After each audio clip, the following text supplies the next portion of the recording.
नमस्कार दोस्तों, मैं शिव शरण कुमार शिव एक बार पुनः आपका शिव विद्यार्थी चैनल पर स्वागत करता हूं। दोस्तों, आज मैं आपके साथ चर्चा करने वाला हूं 67वीं बीपीएससी री एग्जाम पर। जैसा कि आप जानते हैं कि विगत 30 सितंबर 2022 को यह परीक्षा आयोजित की गई थी बिहार के विभिन्न केंद्रों पर।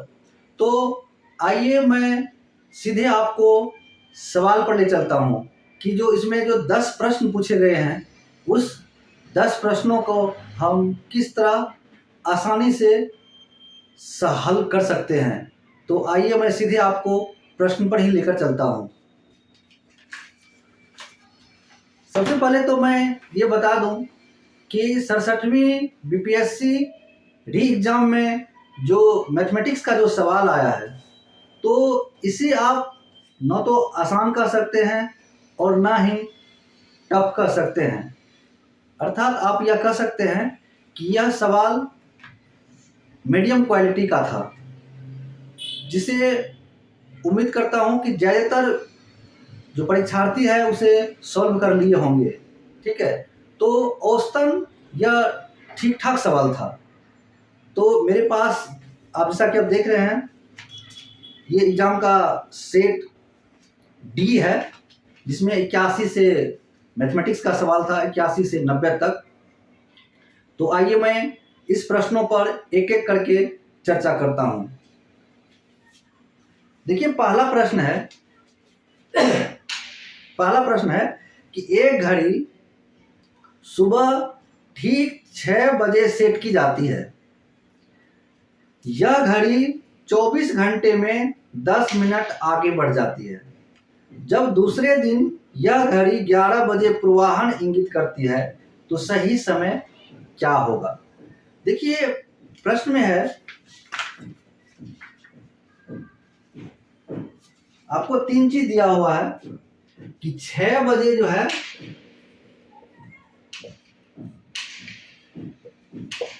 घड़ी को सेट की जाती है,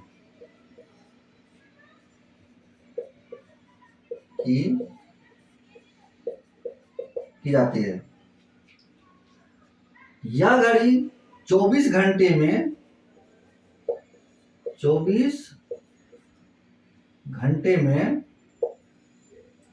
10 मिनट आगे बढ़ जाती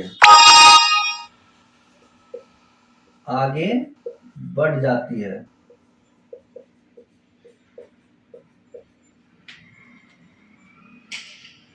और दूसरे दिन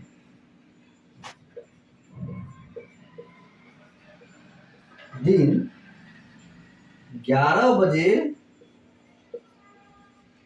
पूर्वाह्न इंगित करती है।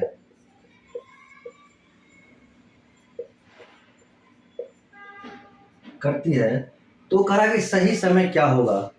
दोस्तों, इस सवाल का जो जवाब है 10 में से, जो 81 नंबर का सवाल है, पहला सवाल है, थोड़ा सा विवादित हो सकता है इसके उत्तर को लेकर के, क्योंकि इसका जो उत्तर निकलेगा वह पॉइंट के बाद भी कुछ निकलेगा। और जैसा कि आप जानते हैं, अगर 4 ऑप्शन दिए हों तो जो अधिकतम बेस्ट हो हम उसे चुनते हैं। लेकिन बीपीएससी ने एक ई ऑप्शन भी दे रखा है, जिसमें दिया हुआ होता है कि उपर्युक्त में से कोई नहीं या उपर्युक्त में से एक से अधिक। इस स्थिति में इसका सवाल ई भी हो सकता है कि उपर्युक्त में से कोई नहीं। ठीक है, लेकिन अगर ये नहीं होता तो ऊपर वाला सवाल इसका जवाब सही हो सकता था। तो आइए मैं इसे करके देखते हैं। ठीक है, देखिए, 6 बजे घड़ी सेट की जाती है। ठीक है, 24 घंटे में 10 मिनट आगे बढ़ जाती है। दूसरे दिन 11 बजे। अब ये 6 बजे से 11 बजे हमें कितना समय हुआ, पहले मैं ये निकालता हूं। तो 6 बजे आज से कल 6 बजे आप जानते हैं कि 24 घंटे होता है। ठीक है, और 6 और 11 के बीच में कितना समय का डिस्टेंस है, 5 घंटे का। तो 24 प्लस 5 बराबर कितना हो गया, 29 घंटे का डिस्टेंस हो गया। ठीक है, अब देखिए 24 घंटे में 10 मिनट आगे बढ़ जाती है, ठीक है। तो 24 घंटे में 10 मिनट, चूंकि 24 घंटे में 10 मिनट आगे बढ़ती है,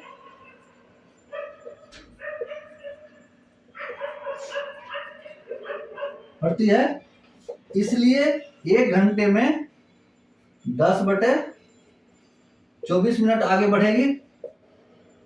इसलिए कितने घंटे में? 29 घंटे में।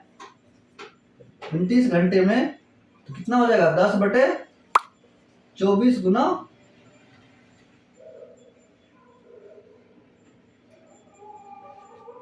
अच्छा 29 घंटे को मैं यहाँ पर एक लिख सकता हूं।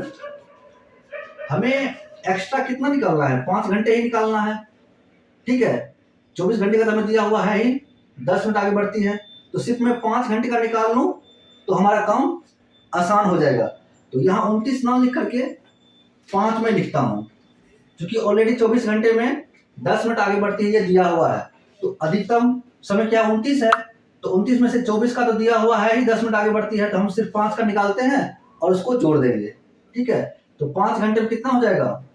10/24 गुना 5, ये कितना हो गया? 50/24 बराबर 24 गुना 48, ठीक है। 2 पॉइंट समथिंग निकलेगा मिनट, 2 पॉइंट इतना मिनट आगे बढ़ जाती है। अब देखिए ये एक्यूरेट ये नहीं है, 2 से आगे भी है, आगे सेकंड भी निकलता है, ठीक है। तो अगर मैं पहले कितना है 24 घंटे में 10 मिनट और ये एक्स्ट्रा 5 घंटे में कितना निकला? 2 मिनट, तो टोटल कितना हो गया? 10 2 12, कुल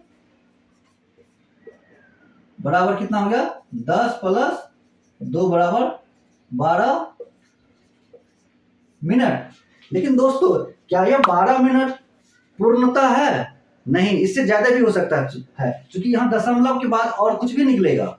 अगर मैं इस 24 से भाग दूं, इसमें दशमलव के बाद और कुछ भी निकलेगा, सेकंड में निकलेगा, लेकिन वो न्यूनतम है, ठीक है। लेकिन बीपीएससी के सवाल में अगर ये ई ऑप्शन नहीं होता, तो पहला है पूर्वाह्न 10:48, पूर्वाह्न 10:50, पूर्वाह्न 10:54, पूर्वाह्न 10 बजे, तो इस 4 में से हम कोई चुन सकते थे जो अधिकतम सही हो। लेकिन चूंकि ये ऑप्शन ई भी दिया हुआ है, इसलिए अगर इसका सही और शुद्धतम उत्तर माना जाए तो ई होगा, ठीक है। लेकिन बीपीएससी ने जो आंसर की निकाला है उसमें इसका उत्तर जो है वो ए माना है, 10:48। उसने क्या किया है कि 2 दशमलव के बाद जो सेकेंड में निकला है समय, उसको छोड़ दिया है और 10 + 2 = 12 मिनट आगे बढ़ती है। इसका मतलब ये हुआ, अब इसको लिखा जा सकता है, टोटल कितने मिनट हो गया? 12 मिनट आगे बढ़ती है,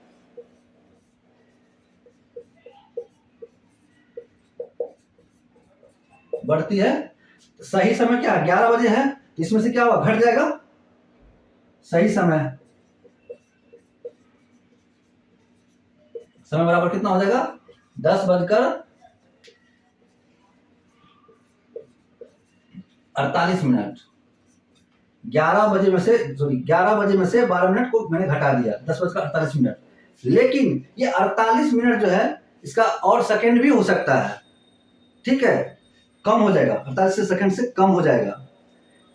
तो इस प्रश्न को विवादित आप कह सकते हैं, लेकिन बीपीएससी ने भी इसी सवाल आंसर को सही माना है, 10:48 पर ही। जबकि ई ऑप्शन दिया हुआ है कि इन उपयुक्त में से कोई नहीं, उपयुक्त में से एक से अधिक। तो ई जो होगा इसका शुद्धतम उत्तर होगा। लेकिन चूंकि बीपीएससी ने यही माना है 10:48, तो आप भी इसको 10:48 ही माने। आइए मैं दूसरे सवाल पर ले चलता हूं।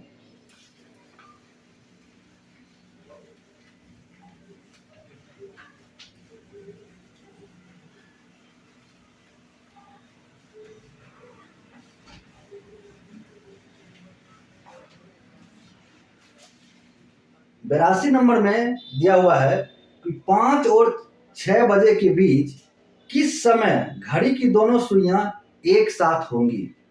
ठीक है, देखिए ये घड़ी है,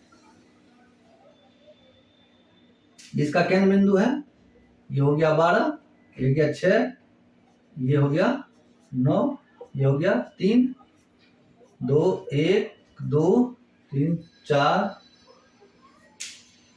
5, 7, 8, 10, 11। ठीक है दोस्तों, इस सवाल में कह रहा है कि 5 और 6 बजे के बीच किस समय घड़ी की दोनों सुइयां एक साथ होंगी। एक साथ का मतलब हुआ कि घड़ी की दोनों सुइयां यानी मिनट की सुई और घंटे की सुई परस्पर क्या हो जाएगी, मिल जाएगी। कितने बजे, 5 और 6 बजे के बीच में, इसके बीच में 5 और 6 के बीच में। देखिए इस तरह का सवाल हो तो आपको एक विशेष ध्यान रखना है। वो विशेष ध्यान क्या रखना है, ये प्रश्न में कह रहा है कि 5 और 6 बजे, ठीक है, तो आप 6 को छोड़ दीजिए, आप 5 पर फोकस कीजिए। तो देखिए छोटी वाली सुई है और इसकी बड़ी वाली सुई, ये 12 और ये 5, ठीक है। आप 6 को जो है, ये 6 वाली सुई जो है कुछ देर के लिए भूल जाइए, इस 6 को भूल जाइए। 5 और 6 बजे जो है ना, तो सिर्फ पहले वाले अंक जो होता है 5, उसको ध्यान रखिए। ठीक है, तो ये जो देखिए बड़ी वाली सुई, मिनट की सुई 12 पर है, घंटे वाली सुई 5 पर है। अब देखिए दोस्तों, ये सुई परस्पर बराबर कब होगी, जब ये यहां से दूरी यहां चलकर आ जाएगी। ठीक है, तो कितने घर हो गए, 1, 2, 3, 4, 5। और जैसा कि आप जानते हैं कि प्रत्येक घर में कितने कितने बिंदु आते हैं, इस तरह के 5 होते हैं। तो कितना हो गया, 25 मिनट हो गया। यानी इस मिनट की सुई को इस पर चढ़ने के लिए, एकाकार होने के लिए कितना तय करना, दूरी मिनट तय करना पड़ेगा, 25 मिनट तय करना पड़ेगा, 25 मिनट। ठीक है, और मैं घड़ी की जो पहले मैं वीडियो बनाया हूं उसमें एक चीज मैं पहले बताया हूं कि जो कोण होता है, ठीक है, उसे निकालने के लिए बस एक चीज ध्यान रखना है, वो क्या है, 60/55, इसको ध्यान रखना है। ठीक है, तो अब देखिए हमारा समय क्या निकलता है। ठीक है, तो हमें यही दूरी तय करना है 25 मिनट का, और तब क्या हो जाएगा, मिनट की सुई और घंटे की सुई दोनों क्या हो जाएगी, परस्पर एक साथ हो जाएंगी। ठीक है, यानी उसके बीच जो कितने डिग्री कोण बन जाएगा, 0 डिग्री का कोण बन जाएगा। ठीक है, अब देखिए कब कितने समय में ये होगा, तो ये तय करना है यहां से यहां तक की दूरी, क्योंकि ये जिस गति से इधर भागेगी मिनट की सुई, उसी गति से ये घंटे वाली सुई भी इधर आएगी, 6 की तरह आएगी। तो और 5 और 6 के बीच में ही सवाल भी पूछ रहा है। ठीक है, तो तय करना है 25 मिनट। फॉर्मूला है 60/25, ये फॉर्मूला है, जो मिनट निकलता है उसको इससे गुना कर दीजिए। कितना गुना कर देंगे, 25। ठीक है, अब इसको काटिए, 11×5 = 55, 25, ये कितना हो गया, 60×5 = 300/11, ये बराबर हो जाएगा आपका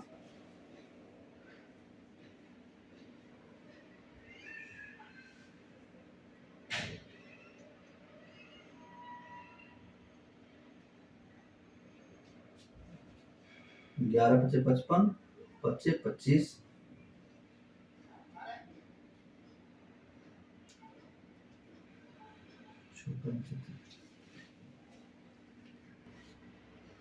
तो दोस्तों ये कितना हो गया, 60×5 = 300, और नीचे हो गया 11, तो 300/11। अब इसको डिवाइड कीजिए, कितना हो जाएगा, 11 दूनी 22,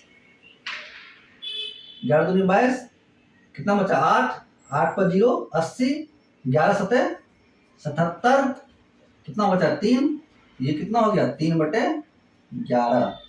ठीक है, इतना मिनट हो गया।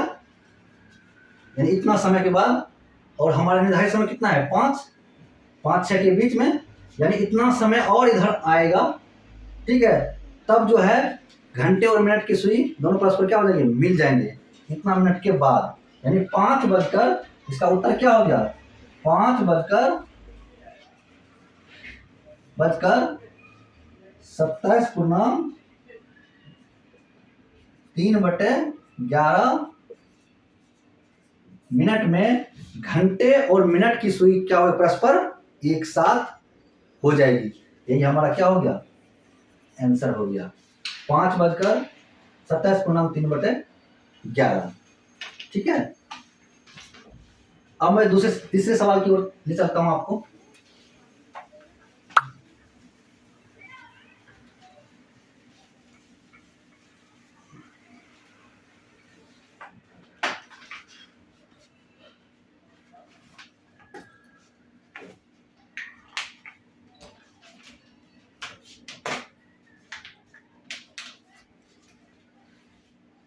तीसरा सवाल है, अनिल और सुमन मिलकर किसी काम को 12 दिन में कर सकते हैं। अनिल और सुमन जो है मिलकर किसी काम को 12 दिन करते हैं, 12 दिन में। तो अनिल प्लस सुमन का कार्य बराबर क्या हो गया 12 दिन में। तो दिन, मैं कार्य और समय के वीडियो में बता चुका हूं कि जो दिन होता है उसको कार्य बदलने क्या होगा, उल्टा हो जाता है, तो 1/12 हो जाएगा। तो अनिल प्लस सुमन का कार्य क्या हो जाएगा 1/12। ठीक है। फिर कहते हैं कि जिसे अनिल जो है अकेला 20 दिन में कर सकता है, ये कितने दिन में कर सकता है 20 दिन में, यानी इसका कार्य क्या हो जाएगा, अनिल 20 दिन में कर सकता है, यानी इसका कार्य क्या हो जाएगा 1/20। चूंकि दिन का उल्टा क्या होता है कार्य होता है, तो 1/20 प्लस, तो यदि सुमन को अकेले यह काम करना पड़े तो वह कितने समय लेगा, तो सुमन का हम निकाल लेते हैं। ठीक है। प्लस सुमन बराबर कितना 1/12, इसलिए सुमन का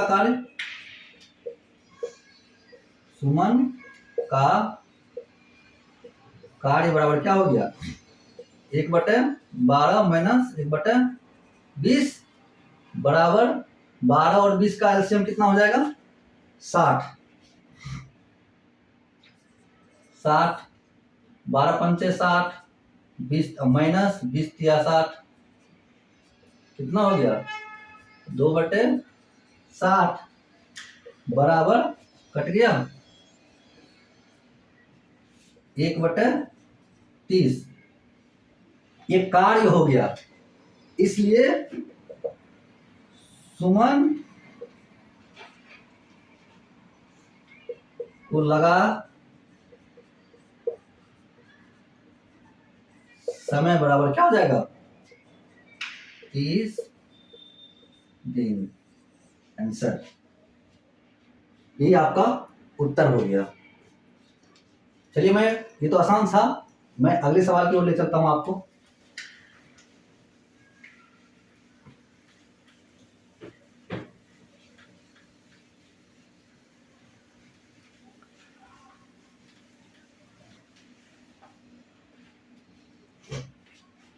चौरासी नंबर का सवाल है कि 55 विद्यार्थियों की एक कक्षा में 34 को क्रिकेट खेलना पसंद है और 26 को बैडमिंटन खेलना है पसंद है। साथ ही प्रत्येक विद्यार्थी 2 खेलों में से कम एक खेल खेलना पसंद करता है। कितने विद्यार्थी क्रिकेट और बैडमिंटन दोनों खेल पसंद करते हैं? क्रिकेट और बैडमिंटन दोनों खेलना पसंद करते हैं। ठीक है। देखिए, कुल छात्र कितना है, कुल छात्र हो गया आपका 55। क्रिकेट कितना खेलते हैं, क्रिकेट हो गया आपका 34। अच्छा, और बैडमिंटन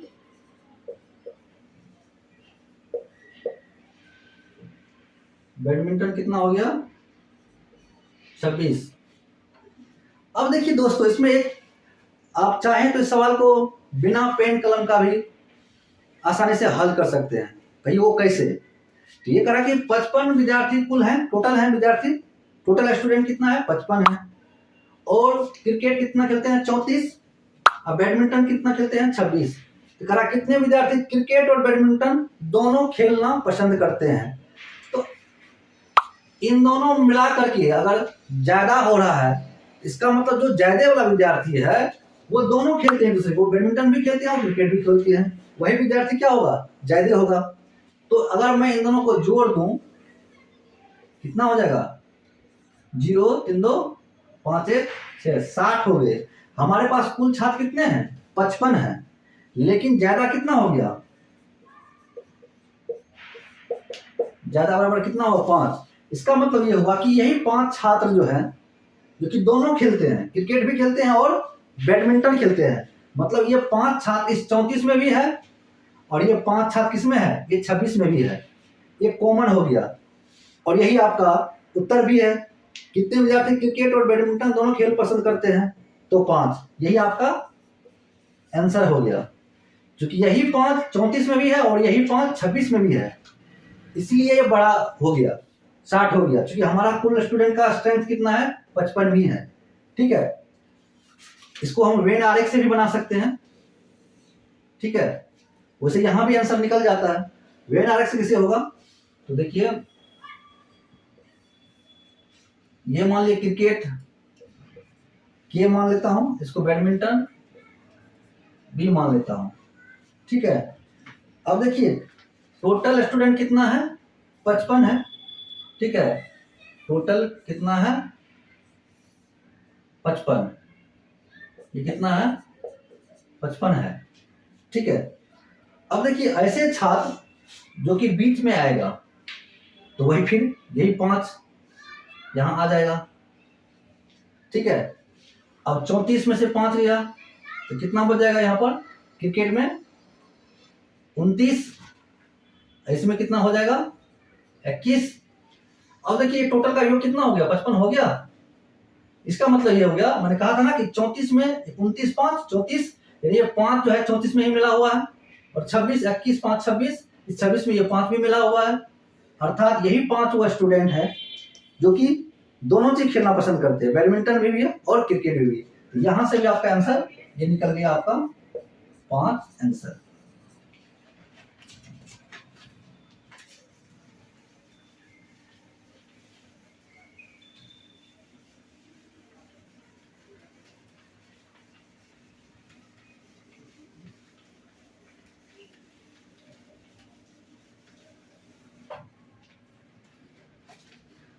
अब दोस्तों अगला सवाल है, यानी 85 नंबर का सवाल है कि वे दो प्राकृत संख्या कौन सी हैं जिनका गुणनफल 2400 है और जिनके वर्गों का योगफल 5200 है।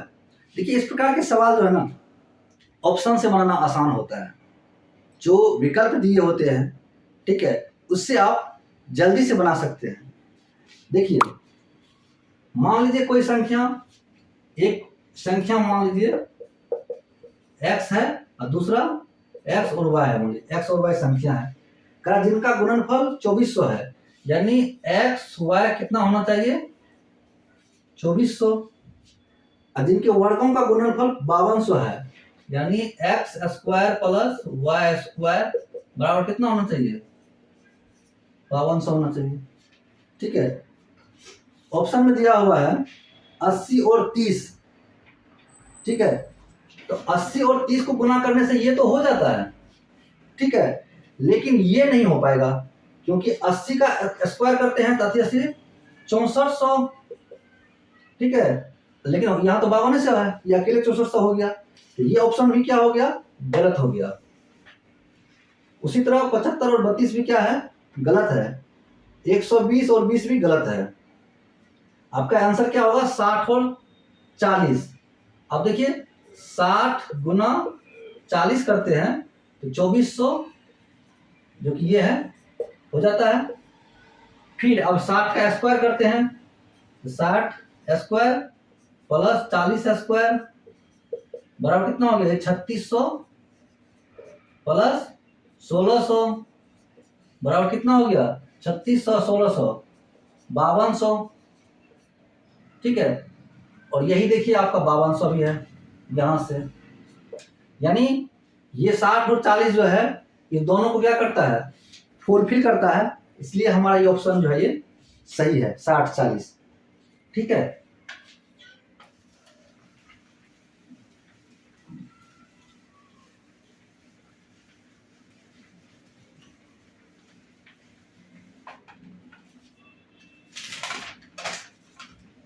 अब है दोस्तों 86 नंबर का सवाल है कि 100 और 500 के बीच कितनी संख्याएं 4, 5 और 6 से विभाज्य है।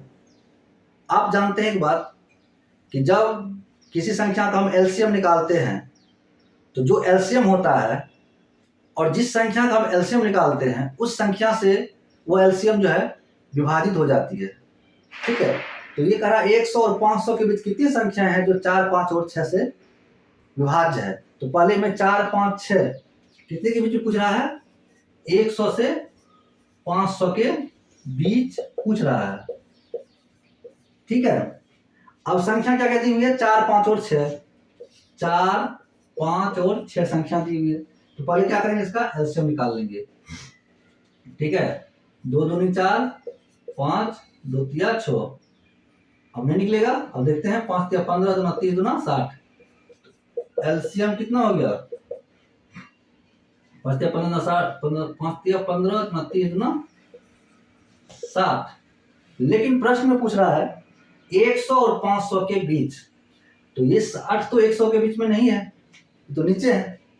इसका मतलब क्या हुआ, इसको हम मल्टीप्लाई करते जाएंगे और जो मल्टीप्लाई होगा वो भी ये 4, 5, 6 से क्या होगा, विभाज्य होगा। ये तो आप पहले से ही जानते हैं। ठीक है, तो मैं इसको मल्टीप्लाई करता हूं, तो 60 गुना 2 बराबर 120। देखिए 100 और 500 के बीच में 120 है, इसका मतलब ये सही है आंसर। 60 गुना 3 बराबर 180, 60 गुना 4 बराबर 240, 60 गुना 5 बराबर 300, 60 गुना 6 बराबर 360, 60 गुना 7 बराबर 420, 60 गुना 8 बराबर 480। ठीक है, अब मैं जब 60 गुना 9 करता हूं तो 540 हो जाता है, लेकिन हमें लेना है 500 के बीच में, इसलिए हमें यहाँ आगे नहीं बढ़ना है, हमें यहीं पर रुक जाना है। तो देखिए चूंकि 60 इसलिए छट गया क्योंकि ये 100 से नीचा है, 100 के बीच में नहीं, 100 और 500 के बीच में नहीं आता है, तो ये हमारा क्रॉस हो गया। अब लेते हैं 120 तो है हमारे 100 के बीच में, 100 और 500 के बीच में, एक ये हो गया, 1, 2 और ये 3, ये 4, ये कितना हो गया 5, ये 6 और ये 7, यानी टोटल कितना हो गया 7। यही हमारा आंसर हो गया। ठीक है, तो 7 क्या हो गया हमारा आंसर हो गया। यानी 100 और 500 के बीच वह कितनी संख्याएं है जो 4 और 5, 4, 5, 6 से विभाज्य है, तो ऐसी संख्या कितनी है, 7 है।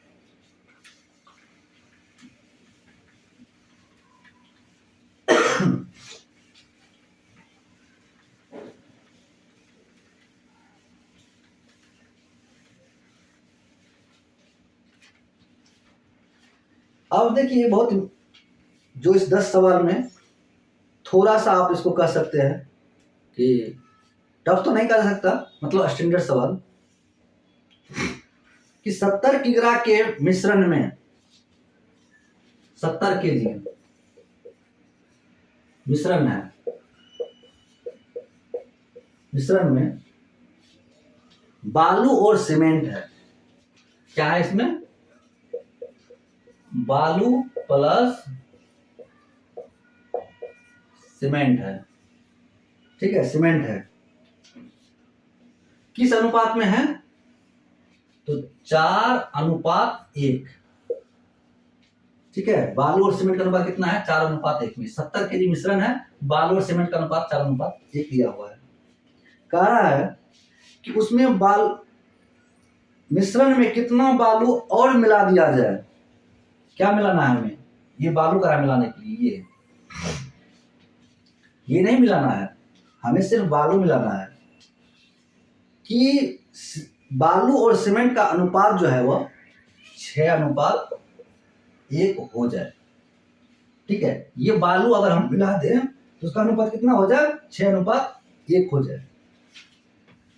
तो दोस्तों पहले मैं इसमें से ये निकालता हूं कि 70 केजी में कितना बालू है और कितना सीमेंट है। तो देखिए आप 4 और 1 है, तो आप पहले से भी जानते हैं कि इसको लिख देते हैं 4x प्लस x, मतलब अनुपात अगर x माना जाए तो ये हो गया 4x, x इंटू 1x बराबर कितना हो गया? 70। 5x बराबर 70, इसलिए x बराबर कितना हो गया? 14, इसलिए 4। अब ये बालू कितना होगा? 4x, तो बालू बराबर कितना हो जाएगा? 14 गुना 4 बराबर कितना हो गया? 56 केजी।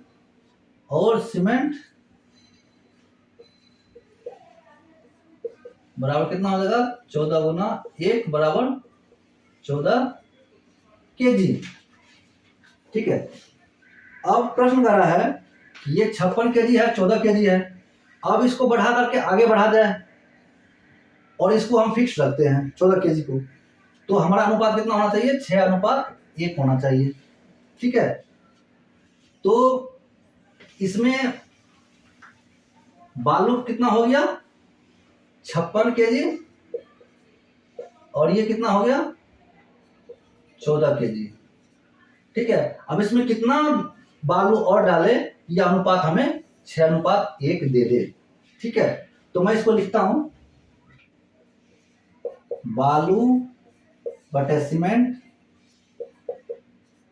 बराबर हो जाएगा 56/14। ठीक है, अब चूंकि ये बालू में मिलाना है हमें कुछ भी, तो मान लेते हैं इसमें x केजी बालू मिला दिए। अब इसको मिश्रण को कितना करना है हमको? अब ये अनुपात कितना हो जाएगा? 6:1, तो 6 क्या हो जाएगा? 1। ठीक है, अब इसको क्रॉस मल्टीप्लिकेशन कर दीजिए, कितना हो गया? 56 प्लस x बराबर 4 के 84। ठीक है, इसलिए x बराबर 84 माइनस 56। 14 में से 6 गया 8, और 7 में से 5 गया 2, यानी 28 केजी इसका आंसर हो जाएगा। क्या हो जाएगा? 28 किलोग्राम। ठीक है, यानी 28 केजी इस 56 और 14 में अगर बालू मिला दिया जाए तो बालू और सीमेंट का अनुपात कितना हो जाएगा? 6:1 हो जाएगा। तो हमारा आंसर हो गया 28 केजी। ठीक है, आप भली भांति समझ गए होंगे। चलिए मैं अगला सवाल लेता हूं।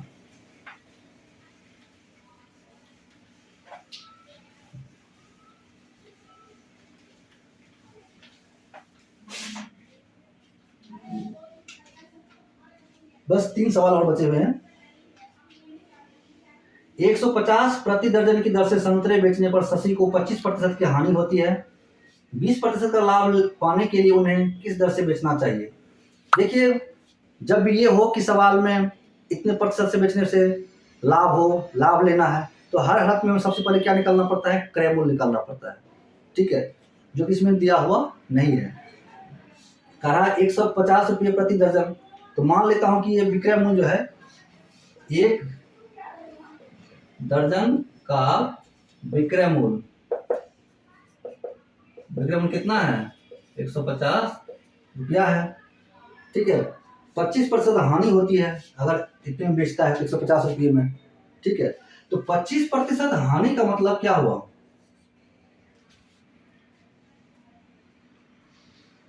25% हानि का मतलब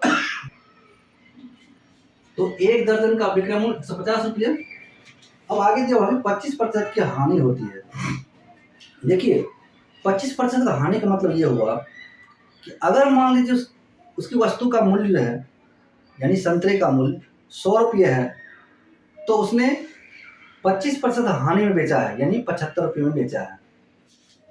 तो चूंकि 75 रुपया विक्रय मूल्य, तो क्रय मूल्य कितना 100 रुपया। किसका मतलब होता है 25% हानि का। हानि का मतलब हुआ कि 75 रुपया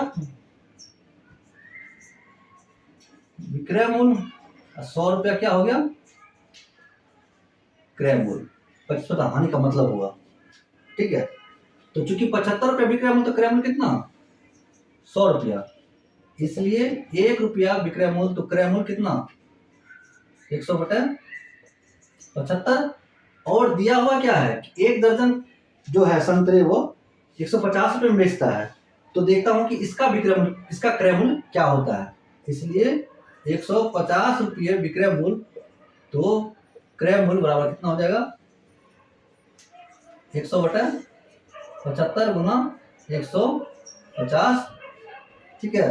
अब 75 गुना 150, 75 गुना 150, 150, 100 गुना 2 बराबर कितना हो गया।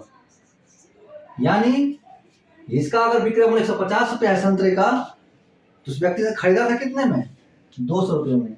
ये हमारा क्या निकल गया क्रय मूल्य। अब क्रय मूल्य हमारे मालूम हो गया, क्रय मूल्य कितना हो गया 200 रुपये। अब ये कह रहा है कि 20% का लाभ पाने के लिए उन्हें किस दर में बेचना चाहिए। अब 20% है, यानी 100 रुपये में 20 रुपये लाभ लेता है, यानी 100 को 120 में बेचेगा, तो 200 को कितने में बेच देगा 240 में। 20% लाभ के लिए, इसको ऐसे भी कर सकते हैं आप, 20% लाभ के लिए 100 क्रय मूल्य, तो विक्रय मूल्य। अब हमें इससे विक्रय मूल्य निकालना है। विक्रय मूल्य बराबर कितना 120 रुपया, ठीक है। चूंकि इसलिए एक क्रय मूल्य, तो विक्रय मूल्य बराबर कितना हो गया 120/100 रुपया, इसलिए 200, 120 बटे गुना 200 बराबर कितना हो गया 240 रुपया, आंसर हो गया। यानी 20% लाभ पाने के लिए उन्हें कितना बेचना पड़ेगा 240 रुपया में बेचना पड़ेगा। 240 रुपये क्या प्रति दर्जन, क्योंकि एक ही दर्जन का 150 रुपये में विक्रय मूल्य है, तो 20% लाभ लेने के लिए उसको कितना बेचना पड़ेगा 240 रुपये प्रति दर्जन के हिसाब से उसको बेचना पड़ेगा संतरे की। आइए अगला सवाल देखते हैं। बस 2 सवाल बचे हैं और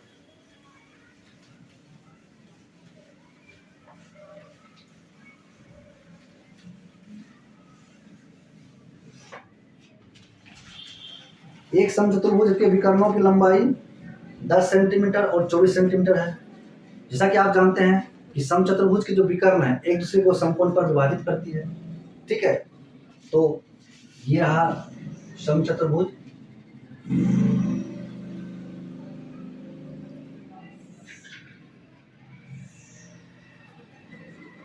समचतुर्भुज में क्या होती है सभी भुजाएं क्या बराबर होती है, और खास विशेषता क्या होती है, ये जो विकर्ण है ये यहाँ पर 90 डिग्री का कोण बनाएगी। कितने डिग्री का, प्रत्येक 90 डिग्री का,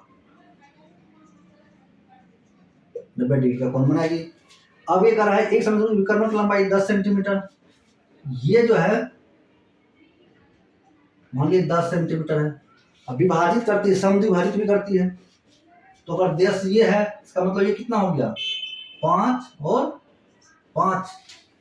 फिर कहता है कि दूसरा जो है वो 24 सेंटीमीटर है, यहाँ से यहाँ तक 24 है, इसका मतलब ये कितना हो गया 12, और ये भी हो गया 12।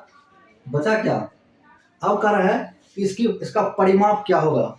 आप देख रहे हैं ये 90 डिग्री है, ये 12 है, ये 5 है, तो कितना निकल जाएगा, ये कर्ण हो गया, एक तरह से कर्ण हो गया इस त्रिभुज के लिए। इसको नाम देते हैं ABC के लिए क्या हो गया, कर्ण हो गया, तो कितना हो जाएगा, कर्ण बराबर 12 स्क्वायर प्लस 5 स्क्वायर के रूट ओवर और 144 प्लस 25 बराबर 169 रूट ओवर बराबर कितना हो जाएगा 13। ये कितना निकल गया हमारा, 13 निकल गया। अब ये कह रहा है इसका परिमाप। अब परिमाप जानते हैं कि सभी भुजाओं का क्या होता है, योग होता है, और इसमें सभी भुजाएं क्या होती है, बराबर होती है।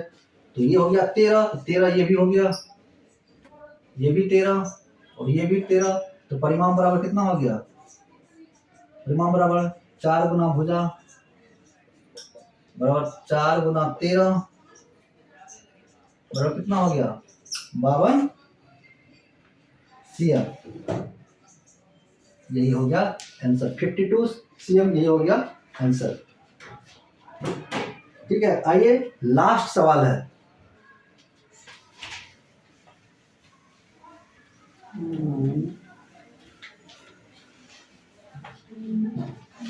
बहुत ही इंटरेस्टिंग सवाल है, 90 नंबर का सवाल है कि एक रेलगाड़ी है, 140 मीटर लंबी रेलगाड़ी है, 60 किलोमीटर प्रति घंटे की चाल से चल रही है। लंबाई कितना है, ट्रेन की लंबाई, ट्रेन की रेल मार्क दूसरा,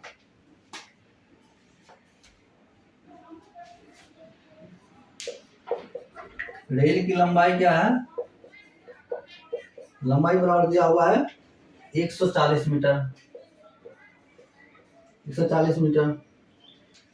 चाल है रेल की चाल,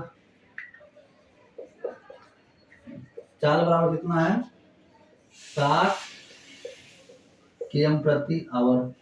ठीक है, और एक कुत्ता उसी दिशा में रेलगाड़ी के समानांतर 18 किलोमीटर प्रति घंटे की चाल से चल रहा है, दौड़ रहा है। ठीक है, 18 किलोमीटर प्रति घंटे की चाल से कुत्ता जो है दौड़ रहा है समानांतर, मतलब जिधर ट्रेन जा रही है ठीक उधर ही दौड़ रहा है। ठीक है, इसमें क्या होता है, एक आपेक्षिक चाल होता है। आपेक्षिक चाल में क्या होता है, खासकर ट्रेन के मामले में, कि जब उसकी दिशा एक हो और ट्रेन के साथ ही कोई चीज दौड़ रहा है, ठीक है, तो अपेक्षित चाल क्या हो जाता है, घट जाता है। ठीक है, अगर विपरीत दिशा हो तो अपेक्षित चाल क्या होता है, उसका प्लस हो जाता है, क्योंकि दोनों तरफ से डिस्टेंस को कवर किया जाता है। लेकिन इसमें क्या होता है, डिस्टेंस घटता है। तो जब दिशा एक हो तो अपेक्षित चाल घट जाता है, और दिशा विपरीत हो तो अपेक्षित चाल जुट जाता है। लेकिन चूंकि यहाँ पर रेल की जो चाल है वो 60 किलोमीटर प्रति आवर है और कुत्ते की चाल 18 किलोमीटर, कुत्ता की चाल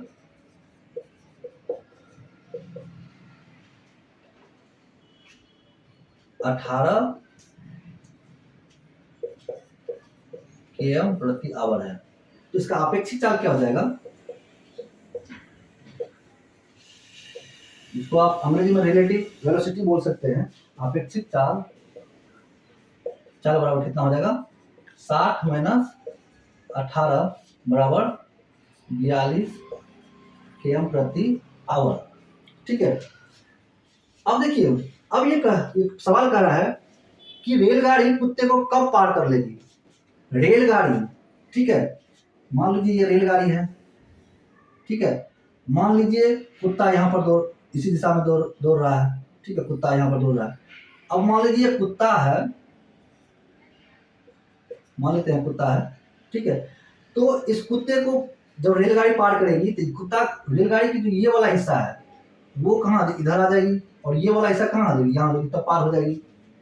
कहने का मतलब कि जो कुत्ता को पार करने में रेलगाड़ी के लिए जो डिस्टेंस होगा वो क्या होगा, रेलगाड़ी की ही लंबाई होगी।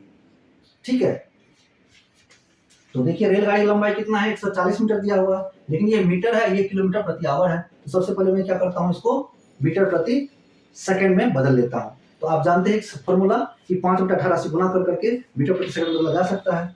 ठीक है, इसको बराबर लिखा जा सकता है 42 गुना 5/18, इसको काट दीजिए।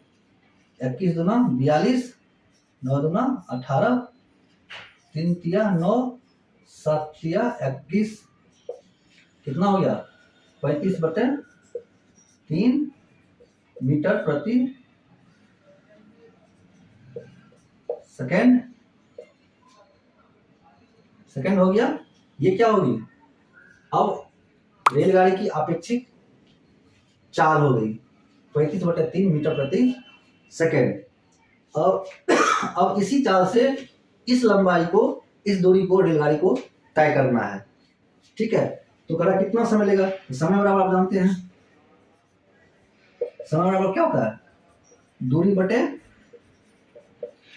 चाल। अब देखिए दूरी कितना 140, 140 बटे कितना हो जाएगा ये चाल, यानी 35/3 बराबर कितना हो जाएगा 140/35। ये 3 के हाथ ऊपर चला जाएगा 3। अब 35 चौका 140, 4 तिया कितना हो गया 12 सेकेंड, आंसर हो गया। ये 12 सेकेंड हमारा क्या हो गया, आंसर हो गया। इसी 12 सेकेंड में रेलगाड़ी जो है कुत्ते को पार कर जाएगी। ठीक है, इस तरह दोस्तों सरसरसुनी पीपीएससी री एग्जाम का 10 सवालों का जो जवाब मुझे लग रहा है वो आप अच्छी तरह से सीख भी गए होंगे, समझ भी गए होंगे। और जो पहला सवाल था मेरे ख्याल से थोड़ा सा विवादित है उसका उत्तर। ठीक है, लेकिन जो बीपीएससी माना है आप भी उसे ही माने। ठीक है, आशा करता हूँ आज का यह जो कक्षा है आपको अच्छा लगा होगा। ठीक है, आप अच्छी तरह से इस कक्षा को समझ गए होंगे। तो जाते जाते आपसे एक बार पुनः आग्रह है कि मेरे इस शिव विद्यार्थी चैनल को लाइक, शेयर और सब्सक्राइब जरूर कर दें, ताकि मैं आप तक अगले वीडियो में आसानी से पहुंच सकूं। तब तक के लिए धन्यवाद। मिलते हैं फिर आपसे अगले वीडियो में। नमस्ते।